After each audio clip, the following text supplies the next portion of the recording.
Dude, I'm so amped today because I woke up this morning and found out that the Great AI Ban is happening on YouTube. And I think it's awesome. I love it. I can't stand AI channels. In fact, when I hear, an AI voice or see any type of AI thing come across, your boy's gone. I'm out. I'm not into it, right? Like literally the moment. And I watch a lot of documentaries and stuff like that.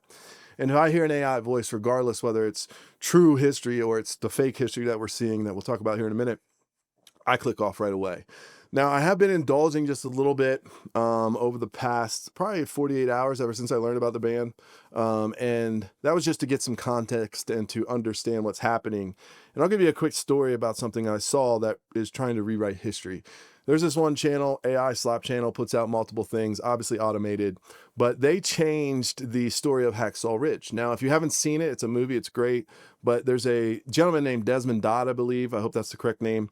He's an American hero, right? He was a godly man who refused to carry a weapon into battle, and he was just going there as a medic and saving people. He saved a tremendous amount of people on Hacksaw Ridge, which was a famous battle.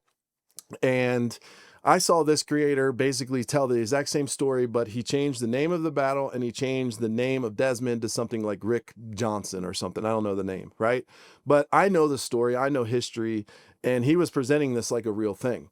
Well, then I look at his channel. What he's done, which, in some ways is brilliant, but very deceptive, in my opinion, and very bad for the youth, and really for anyone who believes this type of stuff. He's just been taking battles and heroes and changing their names and not telling you it's fiction and just pumping these things out. Pretty big channel, because unfortunately, if anything in this world taught me, 50% of America is done, cooked. Like cannot critically think, doesn't know history, doesn't know anything. And I fear in the younger generation, because of the compound of COVID and this high, fast-paced brain rot that came from China and TikTok, I think this is all combining to pretty much produce a lost generation. Now, most of you probably don't know this, but I was a high school teacher. And one of the reasons I quit was because I was told I can't fail kids, because if I fail kids, they won't get funding. So I literally would have kids that would come into my classroom and do nothing. And I was told I had to at least give them a D. I said, I'm not doing that. And they said, well, then you can't work here. And I said, well, then consider this my resignation. I'm not into education. I'm not into this even in YouTube to share my stuff that I know and even to learn from other people. I don't want the fake stuff. AI, how that equates, at least to me, is these people have no integrity. They don't want to fix it. They want to mask the truth. And they're really just pushing out fake, inauthentic content that is spammy. And those two things are what is happening right now. You see, YouTube isn't banning all AI. They're not banning the tools because they're interesting.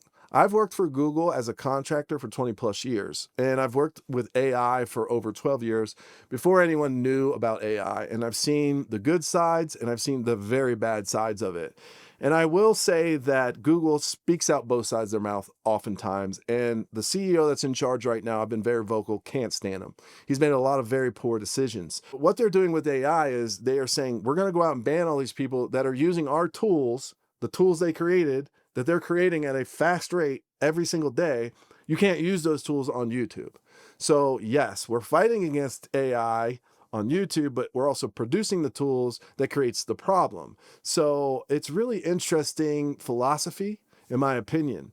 And it seems weird. It just seems weird all around to say, yeah, here's a shovel, but you can't use the shovel in the garden, so use your hands. That's what it reminds me of. Well, I think they're starting to feel the heat. They're starting to see, viewership really push back and say, we don't want this shit. It's ruining our kids. They're rewriting history. They are completely making people believe in events that didn't happen, or they're twisting those events and having the youth who has no ability since COVID to understand critical thinking or how to understand whether something is fake or true. They're completely being brainwashed. These are classic techniques. If you know anything about spycraft or anything about how psyops are done, that's what China did. And in fact, I've been to China, and there's two things that stood out. One, their TikTok is nothing like ours. They don't have the fast-paced brain rot editing. There's rules against rewriting history and about putting, like, strict rules about putting fake stuff online.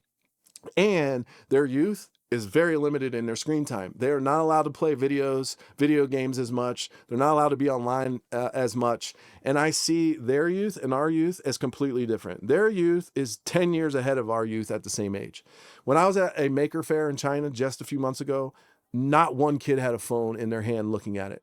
Not one kid was taking photos for social media. They were engaged with other humans, with other adults, and with all the tech around them. Hands-on engagement.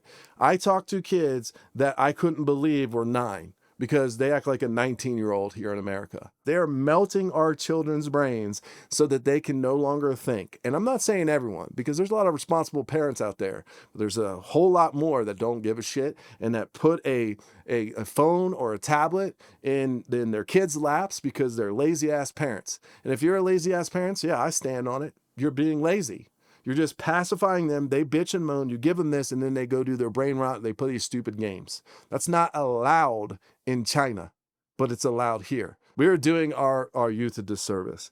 And really, it's leached into adults now on YouTube. So what can you do to protect yourself? Well, from my position, you can't be spammy. So if you're putting out, content 4 or 5, 6, 7 things, and it doesn't have a human on it, right? You're going to be labeled as a spammer, which is rightfully so. If you're doing inauthentic content or fake content, they're going to come after you. They're going to find you, just like that guy with the war channel. He's going to get busted. I'm not going to report him. That's not what I do, but he will eventually get busted because it's completely false, but yet he's passing it off as a real historical event that did happen, but he's changing everything, the names, but all the same acts, the setting, everything was the exact same. He just changed that and he continues to do it. So eventually that person will get knocked.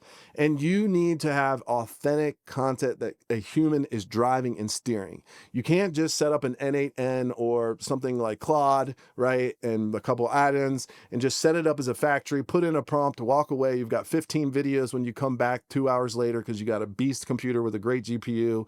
And yeah, there it is. You just keep pushing it out. It's a money-making machine. I actually went through one of these courses as research a while ago, and the gentleman that led the research was like, listen, pick a niche, let's say celebrity news, right? Go to other celebrity news channels or tell AI to go to celebrity news channels, scrape them, and put together a new story. It's not original, and it's not a person steering it. So if you're going to do that type of thing, first don't, but if you must, and you're going to have still an original story, because listen, you can have a faceless channel, for example, right? But if you have a faceless channel that is actually doing real stuff with real human thought behind it, not just completely fake, that'll still pass. But if it's not authentic, it is axed. And all you simply need to do, even in that situation, is come on to the video and say, hey, this is who I am. This is what I'm presenting. Here's a story, so on and so forth. Maybe come back in the middle, maybe do an ending to it, as long as you have some sort of human direction. You can't let AI drive the ship. There still needs to be a human captain behind it. And I think that's absolutely the right way to go in general. As an educator, it's got to stop.